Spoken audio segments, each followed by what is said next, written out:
Deep in the pines, a practical campfire meal unfolds, using wild greens and cleverly saved pantry staples.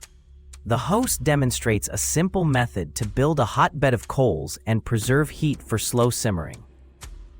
By threading edible fungi and nettle tips onto a stick, broth becomes smoky and nourishing without fragile equipment. This guide emphasizes water safety, signaling edible plants identification and turning scraps into flavor through balance of fire and patience. Join the adventure, embrace practical taste discoveries, and learn to cook confidently in the wild with grit, curiosity, and respect.